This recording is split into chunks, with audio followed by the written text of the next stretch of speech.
Good morning, everybody. It's BDF44 coming at you with another video. Okay, so the Los Angeles Lakers lost to the LA Clippers, and pretty bad. It was pretty bad, to be honest with you, because AD went down with a little bit of a tweak of an ankle, for which the Lakers are calling a back spasming situation. I don't know. But it looks like he will be okay in terms of listening to what he had to say after the presser. He was basically saying that the team's mindset is that we have another one tomorrow. We're going to go and try to go get a win. We're not really going to think too much about the Clipper game. So that was encouraging. Listen to where his head is in regards to the injury. He's not thinking about it. That doesn't mean that he'll be playing, but the focus is there. I think a lot of what's going on with the Los Angeles Lakers is an optical illusion right now. I really do believe that. Even though everyone's pushing the panic button, I've been on the record pushing the panic button recently. And there are a lot of variables that can take place, and I leave room for all of them. But what I'm looking at right now is a team that's missing key pieces, losing to teams that they're probably supposed to lose to when they're missing key pieces. First of all, Anthony Davis's injury doesn't look serious to me. Obviously, he's coming back from lower extremity injuries, so any injury that he takes to his legs is serious. Don't get me wrong, but the tweak that he had there, he tripped over something down there that was on the floor as he was backing up off a shot, kind of he has the low cut Nikes on, the Kobe's, and he twisted his ankle, tweaked it really good. I wouldn't play him tonight. In fact, I would probably sit him for a couple games just to be on the safe side. But he does need to get a rhythm, so I understand the conundrum there. Here's the thing. Until Dennis Schroeder and LeBron James come back, you're not going to see this team play well. LeBron James is the facilitator that makes everything go, and Dennis Schroeder is the player that drives the basketball and gives you a high percentage of mid-range shots and floaters and things of that nature that keeps the defense honest. What we've run into right now is a combination of two things. Drummond's not in shape. He's not playing well. And Drummond is taking up space in the paint that's keeping us from being able to free flow, for which we've been able to do when we're fully healthy. So we're kind of trying to adjust this piece, and we haven't done a good job in the short term of doing that. Now, that doesn't mean that he's not going to help us come playoff time, but it does mean as of right now, we haven't figured out how best to utilize him, and he's not playing well. So that combination is not good.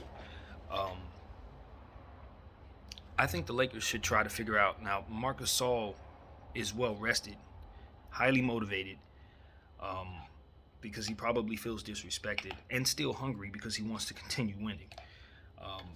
He stretches the floor, the only center that can do that. Maybe we start to shift our focus back to him for the short term, and then just see how that goes. Because one thing we know for certain, as bad as we looked with him running the floor, we were still able to get wins when everybody was together, and he is still a Hall of Fame player. Even though he's in his prime, we know he doesn't have a whole lot left. We do have the cushion of being able to sit him down and bring in a Drummond and bring in a Trez. So we don't really need to worry too much about whether or not he's playing well to start games. What we cannot have is Drummond down there playing poorly, and the spacing is off because we can't seem to figure out how to use him. So I do believe, and I said this before, he should be playing in second units. You can put packages together where he's featured, and that's the best way to play him. You see other teams do it with their big men.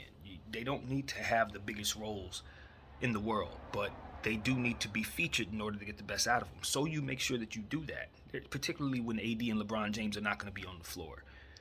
Maybe the Lakers are scheming that already, but you can't simulate that without our full spectrum of players. Until we have them, you're just going to continue to see our team struggle, and that's to be expected.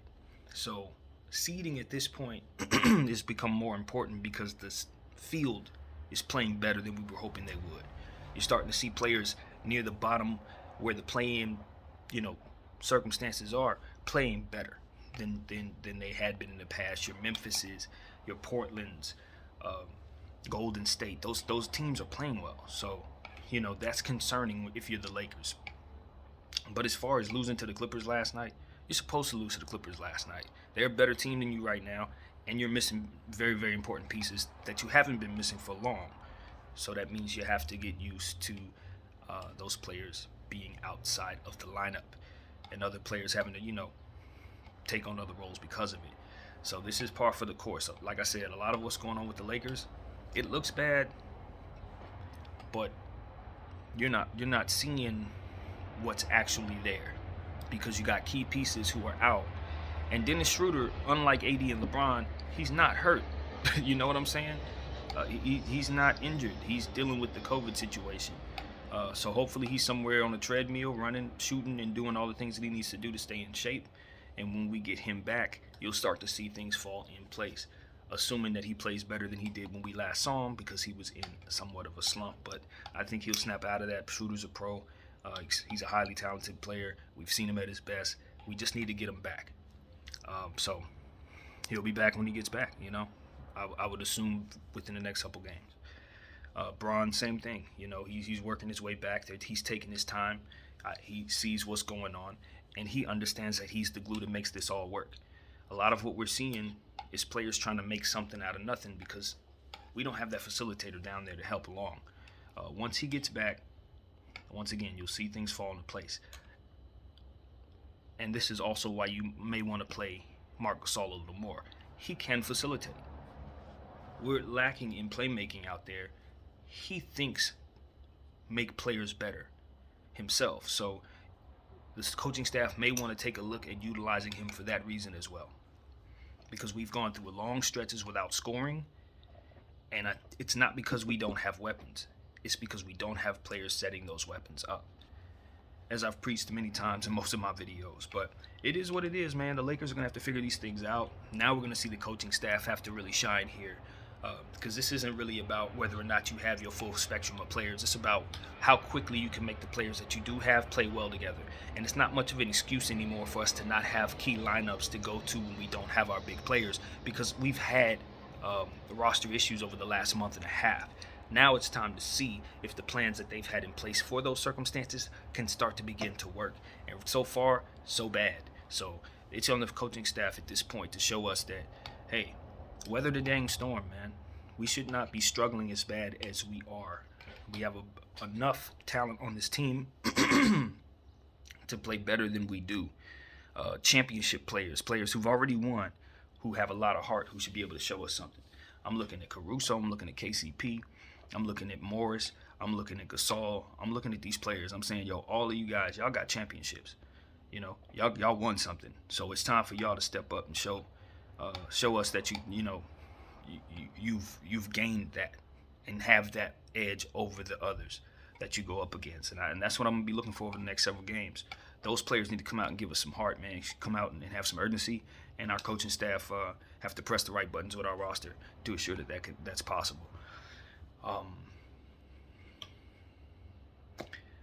Getting the most out of players is so important, man. You can have talented players on your roster, but you gotta play the right ones at the right time. Trez has gotten lost in the fold, and he's too high usage, too good of a player to not be getting his touches. He can dominate when he's featured, and we got a lot what's going on with Drummond, and the whole conundrum with Gasol has made it so that we've diminished his value. He hasn't lost what he does. He's still who he is. I think the Lakers should look into trying to maybe even get back to starting him for the short term, because I don't know that he's lost his confidence, but I do know that he's lost some of his opportunities. And because of it, we haven't seen him be himself, and he can help us. So, start thinking about a player's weaknesses, kind of like what we do with Ben Simmons in the sense that he doesn't shoot threes. We do the same thing with Trez, saying he doesn't defend. But Trez's best defense is his offense. When he's down there rebounding the ball, dunking it, doing his, all that he does, that's when you realize his worth. We have that on our roster. We need to use it. Yeah, that's what I want to say, man. It's a lot going on with the Lakers. We're trying to make everything fit. Pieces don't really fit. But when everybody comes back, we know what we look like. And LeBron James makes the pieces fit. because he creates for all of those guys. And from there, they start to create for one another, and it looks beautiful. So we've seen it already. We know what we can do. We just got to figure out the Drummond situation, the Drummond Conundrum. My name is BDF44. Thank you guys for watching. I'm out.